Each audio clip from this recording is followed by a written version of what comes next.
Does this have any relation to the word mujahideen itself? Because many people here, they say mujahideen, and I don't know if the word itself has a meaning to many of the Americans over here or not. Could you please explain to us? Yes, I will. I would like first to clarify this something about this, that many people in America, I noticed this is my first visit to USA, but I noticed that some people here from ex-lectures I had misunderstand the word mujahideen. They have bad information or bad understanding, or let's say misunderstanding to that word. They think mujahideen are people who attack people, just, you know, or have hijack planes, aircrafts, like those who hijack the Kuwaiti aircraft. We are against this completely. This is not jihad. This is nonsense. Jihad is fighting for the sake of Allah, fighting for the path of Allah to protect our religion. We make jihad against those who prevent us from performing our, religion, or from following our divine revelation in Quran. Those who prevent us from performing our prayers, like the Russians doing, by the way, one man, it said in the Russian television, when they asked him why you could weep Czechoslovakia, Hungary, and you are unable to finish the war in Afghanistan, he said, well, whenever we hear Allahu Akbar, this is the weapon that we can do nothing about. So we can fight Mujahideen, but when they say Allahu Akbar, we cannot do anything. He said, we do urinate on our clothes. When we see Allahu Akbar, that's it. So Alhamdulillah, we have this power of Allah Akbar. We do feel in our jihad that Allah is with us, because we are with Allah. We never kill women.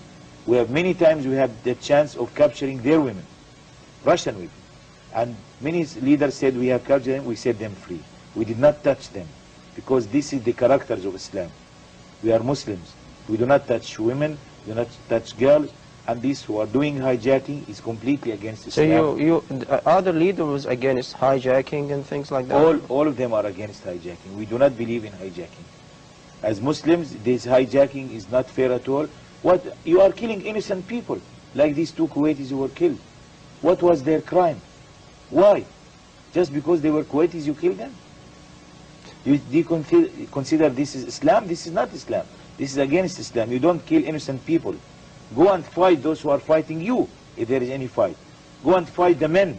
Don't kill people, innocent people who are not fighting, civilians doing nothing. This is not fair. This is not accepted in our religion, and you know what our Rasulullah sallallahu alaihi wasallam, what our Prophet told us and warned us not to touch even plant, not to kill old people, not to fight those who are not fighting us. Only we do fight those who are fighting us. During the fall in November, al-Sila at Harithya, located in the northern west bank of Jordan, the farmlands can be lush with produce as the warm climate saturates the fields. It can produce and give the landscape a flowing wave of green. On November 14, 1941, Abdullah Yusuf Azzam would be born.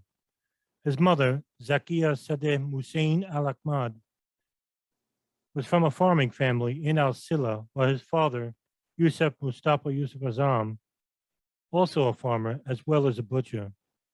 The village was under British rule during this period and often met with light resistance from the Mujahideen. The British had unjustly suspected Yusuf as holding secret meetings with local Mujahideen and tried to burn down the Azzam household. This would witness Yusuf to now take arms against his foreign occupiers. It was the first time the young Abdullah saw his father in an armed struggle.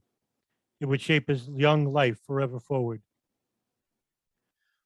November 29th, 1947, the United Nations General Assembly would approve for a partition plan for Palestine. This prompted a rebellion by Arab Palestinians, and by May 14, 1948, Israel would declare independence, leading Egypt, Iraq, Syria, Jordan, and Lebanon to prevent the establishment of a Jewish state by entering an armed conflict in which it would fail. In 1949, the Armistice Agreement would begin creating the borders for Israel. The Haganah, a Zionist paramilitary organization, would begin displacing over 700,000 Palestinians, most of them fleeing to the West Bank and the Gaza Strip. In the local mosque in al-Sila, Azzam would notice many foreigners from Syria and Iraq. They would hold meetings here to help the Palestinian struggle. He also noted that many of them were not very religious at all. And Azzam would later note that true Islam would not enter the battle of 1948. The Muslim Brotherhood began participating in the 1948 war. This was seen as a noble act by many in the region. Azzam was deeply religious even at the age of 8.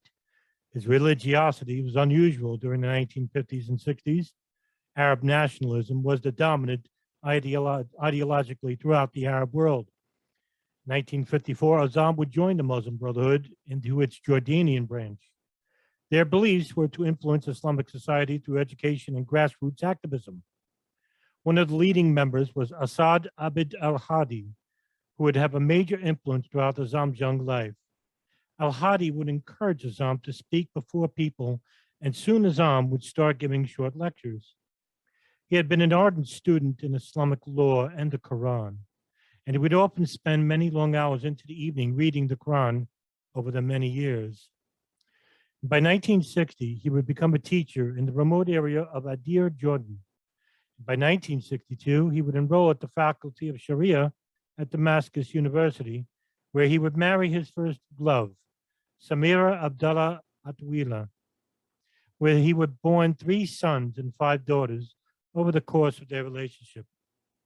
In 1966, Azzam would graduate from Damascus University, while Israel would militarily occupy Al-Sila, Azzam's home. His family was forcibly evicted from his land, and like many others, they would enter the West Bank. This would be the last time he would set foot in Palestine ever again. Azzam was officially a refugee. This would help shape Azzam's political mindset from this point forward. Through the forced eviction of his home, in which over the course of his life, he would never have a true home where he could raise a family in. And by June 5th, 1967, the countries of Egypt, Syria, and Jordan would try to invade Israel in hopes of overthrowing its nationalist government. It failed. Through the effects of the Six-Day War would forever be felt throughout the Arab world, the defeat helped to delegitimize Arab republics and secular ideologies. As during this period, Arab nationalism under President of Egypt, Gamal Abdel Nasser, being the spokesman of Arab nationalism, which was the prominent ideology in the Arab world. However, the loss was pivotal and helped to give rise to transnational Islamism. Replacing secular Arab nationalism over the next 15 years, Islamism began to attract many looking for a new beginning, as Israeli occupation of more Arab land and increased suffering of the Palestinian people witnessed the suffering of the Islamic people as a symbol. The war had also displaced Palestinians, as over 300,000 left for the West Bank and Gaza Strip over the late 1960s and early 70s. Azzam had always felt that jihad and Palestine were first and foremost a religious duty.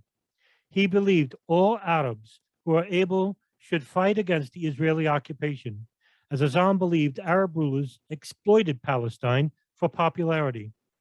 Azzam despised the Palestinian Liberation Organization, and he saw them as a socialist ideology, yet held Hamas and the Muslim Brotherhood in a more beneficial respect due to their goals of spreading Islamic thought.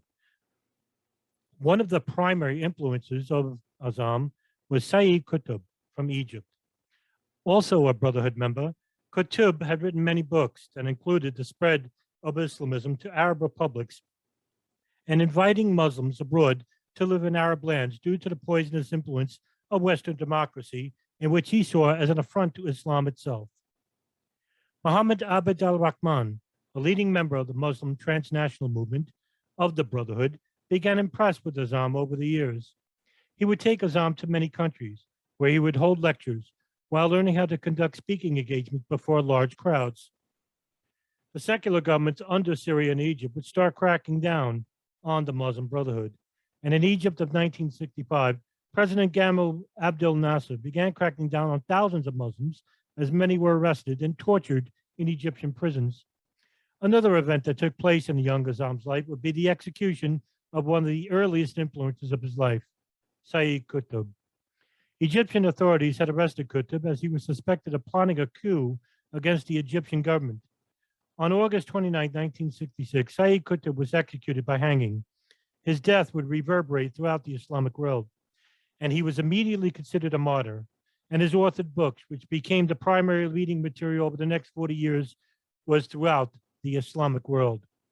Azzam was crushed by the crime of the Egyptian government and decided to fight against the Arab nationalist Gamal Nasser by giving dawah, which is a calling Muslims back to the pure form of religion practiced by Muhammad in the early Muslim community. He practiced this anywhere he preached.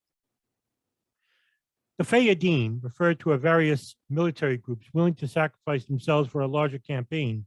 In this context, to Islam, these sects would begin to prop up in countries like Egypt, Jordan, and Iraq. A revitalization of new Islamic thought was beginning to take place over Arab nationalism.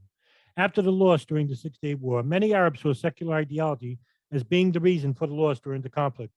And by March 1968, the Fayyadin began embarking on a guerrilla conflict located on the Jordanian-Israeli border, which saw casualties on both sides, but mainly against the mighty Israeli idea. The Fayyadin insurgents received trainings and weapons from Egypt and Syria. The Fayyadin, however, were mainly leftists, an ideology Azzam was pronounced against. During Azzam's time in Jordan, he would witness clashes between the Fayyadin and the Islamists.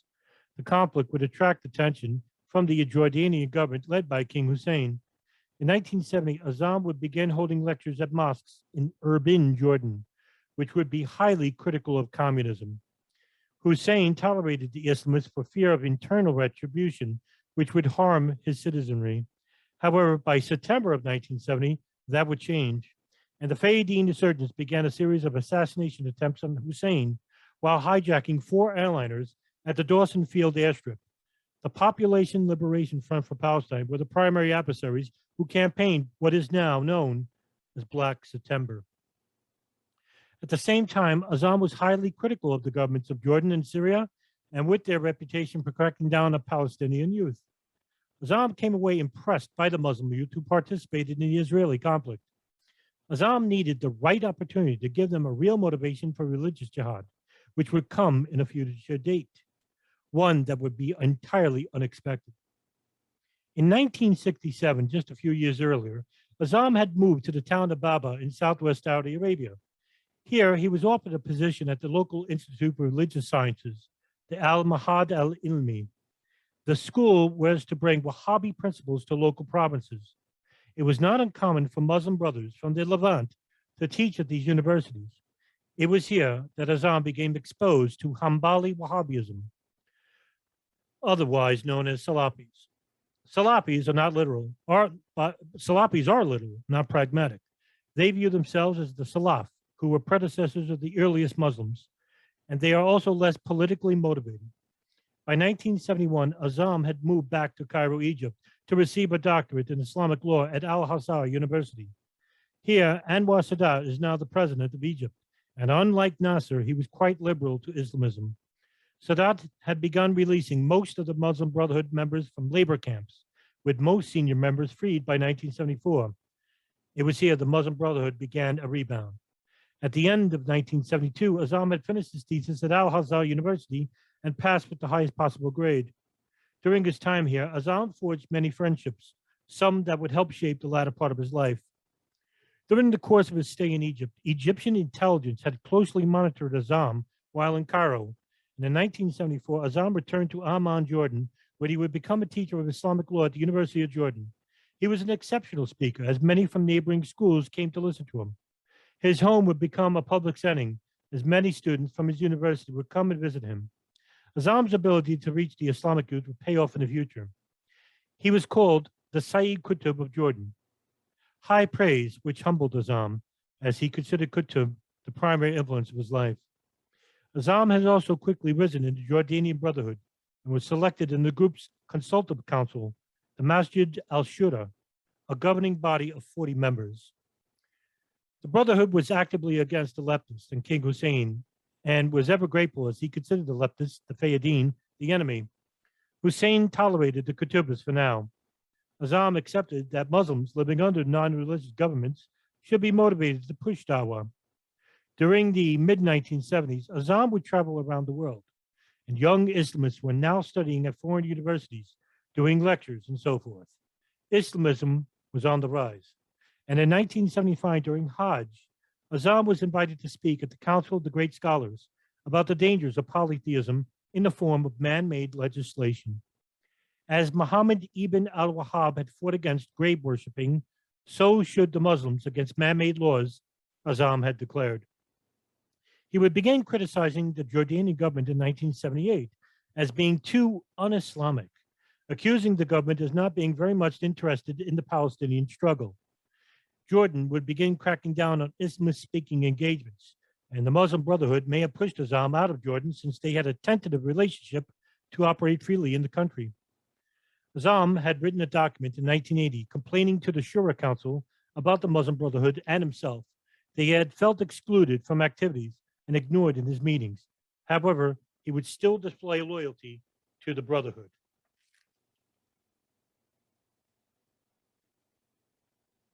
As fate would befall Azzam again in 1980, a letter was received in his hands. It came from a fellow Muslim Brotherhood professor in Egypt.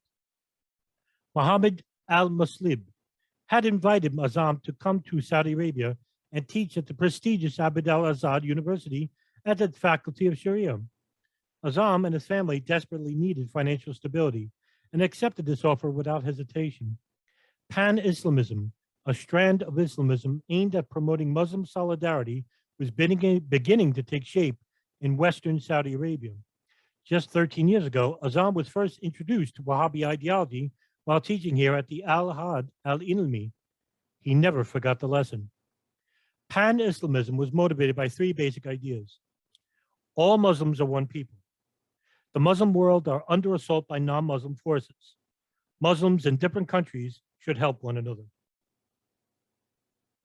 Pan-Islamism began with the regional and domestic Saudi political developments under the promotion of Wahhabi ideology.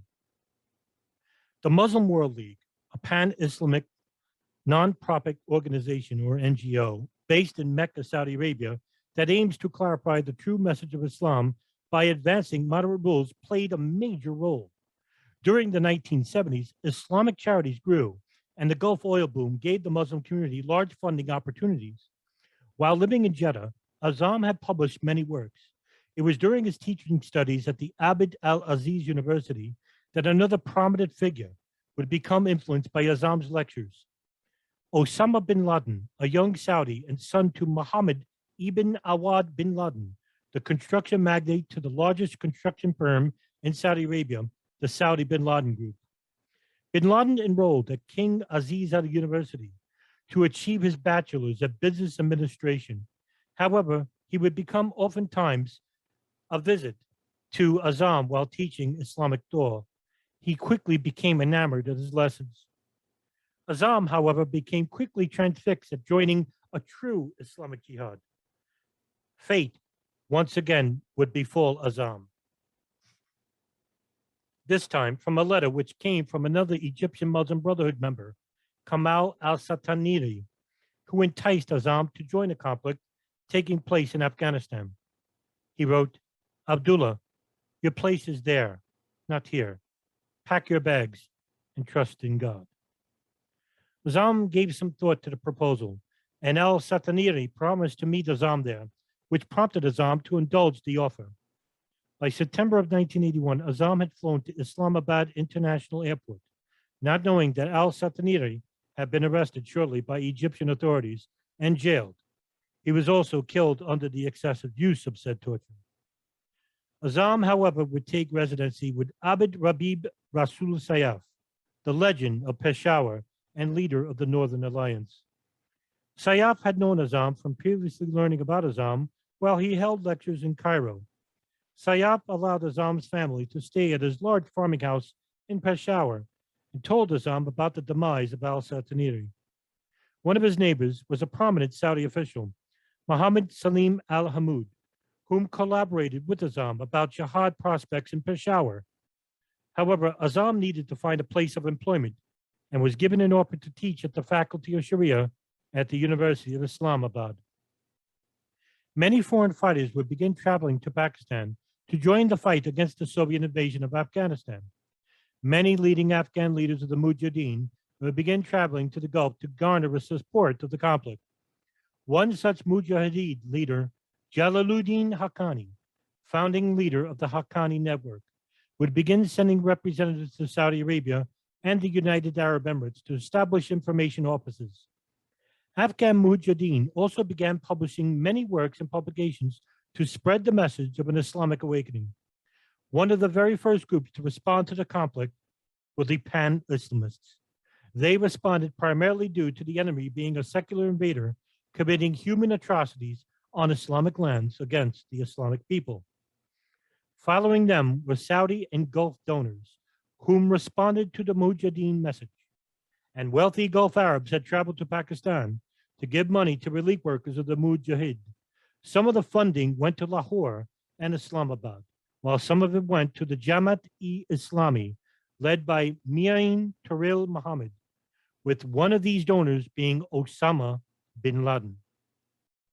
Gulbuddin Hekmatyar, primary leader of the Hizb-e-Islami, had the largest community of Mujahideen out of all the warlords and would begin receiving funding not just from the Saudis, but also from the CIA, the Pakistan ISI, and British MI6. Many Saudi and Gulf donors had begun to visit Peshawar to engage with the leading Afghan Mujahideen leaders to speak about the future of the conflict. Some of these leaders were Yunus Khalis of the Hizb-e-Islami Khalis, Abid Rabib Rasul Sayaf of the Northern Alliance and the Ittihad al-Islami, Nasrallah Mansour, Muhammad Nabi, Ahmed Jalini of the National Islamic Front of Afghanistan, Sibghatullah Mujaddad of the Afghan National Liberation Front, Burn Hamuddin Rabbani of the Jamiat-e-Islami, Gulbuddin Hekmatyar, Hizb-e-Islami Hekmatyar, and Jalaluddin Haqqani of the Hizb-e-Islami Khalis, later the Haqqani network. The Muslim World League would also send its primary delegation spokesman, Mohammed al-Mujahib, along with Saudi donors, but were shocked to witness the internal strife between the warlords regarding financing, logistics, and unimportant pettiness. This would leave Azzam totally disengaged with the politics surrounding the Soviet-Afghan conflict, vowing to never engage with the Afghan warlords. This also led to the constant strife and disagreements of having foreign fighters, Arabs, to join the fight alongside the Afghans. The Afghans had considered the Arabs unqualified militarily. However, Sayaf and Haqqani disagreed and invited Arabs to join with them. Haqqani would become an important ally to Azzam, who was seen as an outsider. It was during 1983 that Mustafa Hamid tried to operate a foreign recruitment office called the Global Islamic Office. However, Hamid was lacking not just in resources, but also financing the operation. Azzam would notice that the Afghan Mujahid were largely fragmented due to differences ranging from ideology and strategy, as well as their leaders' personalities and ambitions. Azzam was keen to unite the Afghan Mujahideen. He would later write, "I had a passion to unite Hekmatyar and Sayaf because I saw them as the most honest and able to lead the jihad." Meanwhile, Pakistan's support for the war was of the primary concern that the Soviets would invade them as well. Using the Pakistan Inter-Service Intelligence Agency, the ISI, to act as a financial conduit and funding them with money and weapons to Peshawar, then to Kabul. Pakistan ISI General Akbar Abdul Rahman and Pakistan ISI Director General Hamid Gul had deep involvement with the Afghan Mujahideen. With bin Laden acting as the Saudi Intelligence Directorate conduit, bin Laden immersed himself into the conflict, using his father's company trucks to build roads and ditches, which has risen him in popularity with the Mujahideen. The Afghan Central Intelligence Agency station in Islamabad had also begun acting as a conduit for funding the Mujahideen fighters. Although Pakistan ISI would later claim their involvement was minimal, it would later turn out to be the opposite. By the 1980s, many foreign Arabs from the United States and Gulf were descending into Pakistan, inexperienced and also without proper support for housing and food. Azzam had feared that American NGOs were trying to westernize Afghanistan and began resenting their presence. Azzam would soon begin expelling them, and American NGOs began noticing that many of their critiques were Arab foreign fighters who openly insulted him. Slowly but surely, anti-Americanism was beginning to give rise in the middle of the decade. Azzam, meanwhile, had traveled to Peshawar and lobbied senior Saudi clerics in the Muslim Brotherhood for assistance in the war. It was during this period that Azzam began noticing that the Arab foreign fighters were coming in record numbers into Peshawar. His idea was simple: to begin operating an office to properly train and help educate the Mujahideen. Azzam traveled to Saudi Arabia along with his friend Abdullah Anas to perform Hajj and invited Osama Bin Laden, Wael Juladdin, and Jamal Khalifa to meetings. The meeting would begin operating a recruitment office for Arabs. It would be called the Maktab al-Khidamat, or from the English, the Afghan Services Bureau. It would serve two purposes: to have Arabs serve the Afghan Mujahideen and to be the starting point for Arabs in the service of Afghans. The Bureau would work in a variety of domains: logistics, education, and medical support. Azzam knew Bin Laden had the financial backing to help kickstart the operation and plead his case furiously. Bin Laden came away enthusiastically and agreed to help financially support the operation. Azzam had then invited Abdul Rasul Sayyaf to agree to the operation, which would take place in his domain, Peshawar. Sayyaf, Bin Laden, and Abdul Anas came to a total agreement. At first, the Bureau existed in the Muslim Student Union located in the University of Peshawar. This became infeasible due to the constant stream of Arab fighters.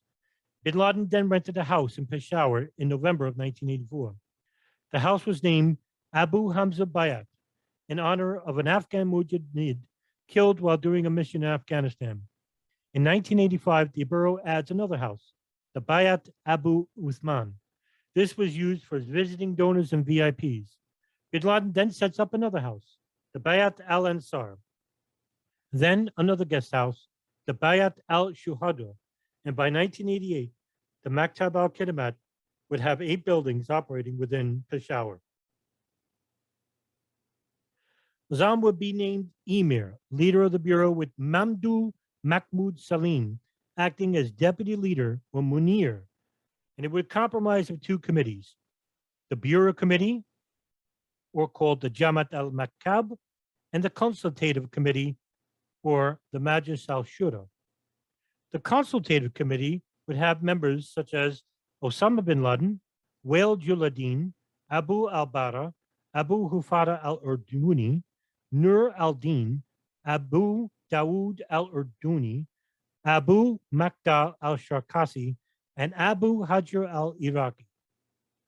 Soon, other committees would help shape the Bureau, consisting of a reception committee, an education committee, a scholars committee, orphans and wife committee, a medical committee, and a media committee. The Bureau would be subsidized anywhere between $200,000 and $300,000 annually throughout the decade. Azzam, however, had a holistic view of the conflict. He believed that education, medical care, and logistics were as important as fighting. The Bureau's main goal was to help receive Arab volunteers worldwide, offering them food and accommodations, also to collect valuable information inside Afghanistan. However, running the Bureau would become problematic, as many employees would be inexperienced and also from all around the world, which would impose bureaucratic problems. By 1985, these internal problems had to be dealt with immediately, as it threatened the existence of the operation. Many meetings between the deputy leaders and the committee leaders addressed many of the problems facing the Bureau, thus saving the base of operations for the time being by replacing many high-ranking leaders. The Maktab al-Khidamat, however, played a major role in the mobilization of Arabs during the war. Azzam would begin traveling first to Saudi Arabia, where he solicited tens of millions from Saudi donors, then by going to Kuwait, where he knew a strong Muslim Brotherhood branch existed, as well as several charities to openly support the Mujahideen. By 1987, Azzam had traveled to the United States and spoke at the Muslims Arab Youth Association in Kansas City and Detroit. Azzam's lectures began circulating in tapes throughout the world, especially in Southeast Asia. He was a fantastic orator, an energy-driven speaker, always wearing his traditional Afghan clothing and parkol hat. However, during his lectures, Azzam's audience were left to decipher what mujahideen actually meant. According to Tamim al-Adani, a Palestinian who traveled to the U.S. alongside Azzam, the Americans had interpreted Azzam's use of the mujahideen all wrong. Quote, I noticed that some people in America misunderstood the word mujahideen. They have had bad information or bad understanding of that word. They think mujahideen are people who attack people or hijack planes, aircraft like those who hijacked the Kuwait aircraft. We are against this completely. This is not jihad. This is nonsense. Jihad is fighting for the sake of Allah to protect our religion. Those who are doing hijackings, it's completely against Islam. End quote. However, Azzam oftentimes breached his own rules of conduct during war. If non-combatants mingled with the enemy, all are to be killed. In 1988, Azzam gave a lecture at a mosque in which a response came from the crowd. Is it permissible to take revenge on American Jews present in America? Give the verse, kill them wherever you find them? Azzam responded, of course it is permissible.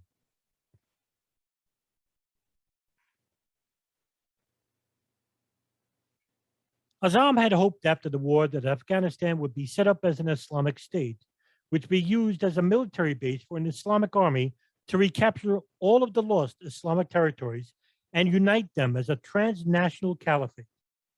Azzam wanted an immediate and comprehensive militaristic response to liberate Afghanistan and Israel. He was also hostile towards secular Arab governments. Although he was positive toward the Saudi kingdom, he was apprehensive as them as well.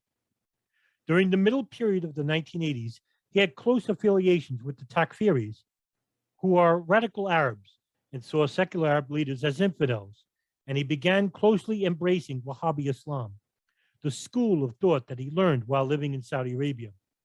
While he did espouse anti-Western views, he was also quite adamant about disallowing violence against the West as well. He stated that Islam and Judeo-Christianity are in a never-ending conflict. Azzam was convinced that the United States was trying to weaken Afghanistan so they could not move on to Palestine, even though the Afghan Mujahideen were quite thankful to the West for its support. Azzam was known as the Alim Mujahideen, Islamic scholar of jihad, fighting at heart. He considered the spiritual preparation was a prerequisite for success in battle. Afghan Arabs, whom were also pragmatic, disagreed with Azzam. They did not share Azzam's view of a spiritual conflict. Azzam was not favored by the Arab foreign fighters who saw the conflict in militaristic terms. And by 1985, when Abu Hajir al-Iraqi took over as executive director of the Bureau, he tried to understand the view of Arabs and beefed up military portfolios. Bin Laden was one of the more prominent foreign fighters who grew restless of Azzam's view of the war and was visually seen on the front lines against the Soviets in the battlefield. Bin Laden and al-Iraqi wanted to use the Bureau to become more aggressive militarily. Together, Bin Laden and Abu Hajir al-Iraqi developed the Sada camp, bringing in Abdul al-Aziz Ali Mohammed, Abu Burnham al-Suri to begin military training. The Sada camp's main function was to serve as a boot camp for new recruits. At about this time, another individual began his travel to Peshawar. He had fled Egyptian persecution and imprisoned torture. His name was Dr. Ayman al-Zawahiri, an Egyptian physician and leading member of the Egyptian Islamic Jihad, who came to offer his skills as a doctor to wounded mujahideen. He started his services at the Red Crescent in Kuwait, and he would later have a major influence to not just Azzam, but to Osama Bin Laden as well. By 1986, Bin Laden and Abu Ubaidah al-Banshiri traveled to Afghanistan to begin loading new prospects for a training camp. They found a potential spot in the northern Patkia province. The camp would be named by Bin Laden It was called Al-Masada, or the Lion's Den. The camp specifically resided in Jaji, Patkia province. Joining the camp were some of bin Laden's closest associates from Egypt and Saudi Arabia, such as Abu Ubaidah al-Banshiri, Abu Khalid al-Masri, and Abu Hajir al-Iraqi. And by February of 1987, the al-Masada camp was up and running with al-Banshiri acting as commander and al-Iraqi as its chief instructor. Arabs at al-Masada became more hardline. Most of the prominent members would later become the founding members of Al-Qaeda. Early documents about the formation of Al-Qaeda are from the Tariq Osama and Tariq Musadat collections. They contain scanned documents from bin Laden's inner circle from 1987. These documents were found by Bosnian authorities in 2002 in the Sarajevo office of the Benevolent International Foundation, an Islamic charity with links to bin Laden. These documents would later become public knowledge during the trial of Inan Anut, a Syrian American who pleaded guilty to using charitable donations to support fighters in Bosnia without the knowledge of his donors. These were the three factors for the emergence of Al-Qaeda: the demand of high-quality military training from Afghan Arabs, the victorious Battle of Jaji, running al-Masada as a proto-organization. Al-Qaeda, also known as the base, shorthand for the people associated with the base, or people associated with al-Masada. According to the Tariq Osama August 11 document, notes taken from August 11, 1988, a meeting between Abu Rida al-Shuri and an unknown sheikh, the agenda was the shaping of a new military network, a three-tier training system consisting of a general camp and a special camp and a base. The major early influences for the formation of Al-Qaeda were the following: Osama Bin Laden, Abu Ubaidah al-Banshiri, Jamal al-Fadl, Abu Ayyub al-Iraqi, Abu Hafs al-Masri, later known as Muhammad Aitef, Abu Khalid al-Masri, Abu Hajir al-Iraqi, and Mahmoud Salim. In the beginning, Al-Qaeda did not have any clear or objective geopolitical agenda. Thus, the movement did not make any declarations against any governments or their secular religious mindsets. What gave the bin Laden camp of al-Masada legitimacy was the Battle of Jalalabad. The Pakistan ISI, along with Prime Minister Benazir Bhutto and the CIA, had pushed the Mujahideen to fight against the Soviets and Afghan nationalists by allowing imprisoned Mujahideen who were in exile in Peshawar to transfer to Jalalabad. The battle was intense, but the push never came. The Afghan Arabs suffered a terrible defeat. Many Arabs fragmented from the Bureau and Al-Qaeda, creating more uncontrolled, impractical core of men who wanted action. They did not care about consequences. Meanwhile, Hamid Gul would call them the Jalalabad School of Jihad, who practiced increased militarism and the total disrespect for authority. There were theological differences between the Afghans and the Salafi Arabs, with Afghans coming from the Hanafi school of thought and the Salafi, the Hanbali school of thought. The foreign fighters' experience while in Afghanistan came in three life experiences: thrills and hardship of military life, the pleasures of companionship, and the sense of religious purpose. The Soviet-Afghan War was responsible for creating the jihadi culture, which exists still to the present day. In the forms of music and video, it exemplifies the nature of the Mujahideen. Azzam had five main slides which were hostile toward him. All five had an agreement toward Azzam. One was the Pakistan government, which were concerned about the Afghan Arabs' military activities. The Saudi Salafi establishment disliking his Muslim Brotherhood orientation. The revolutionaries in Peshawar, who found him too moderate. The allies of Gulbuddin Hekmatyar, who disliked his rapport with Ahmed Shah Massoud of the Northern Alliance. And the Israelis, who became alert to his involvement with the Palestinian Intifada. Azzam had become too oblivious in his movements. While the end of his Soviet-Afghan conflict came to a head, numerous associates, and even from his family, tried to get Azzam to hire a bodyguard, to which Azzam replied that he would rather die as a martyr than to become afraid of this world. On November 24th, 1989, just as the last of the Soviet trucks began leaving the capital of Kabul, Abdullah Azzam, with his two sons, Muhammad and Ibrahim, in his car, were off to the Saud al-Lail mosque where Azzam had often preached. It was 12:20 p.m. when he was crossing the Great Trunk Road and Arbab Road when a roadside bomb was detonated.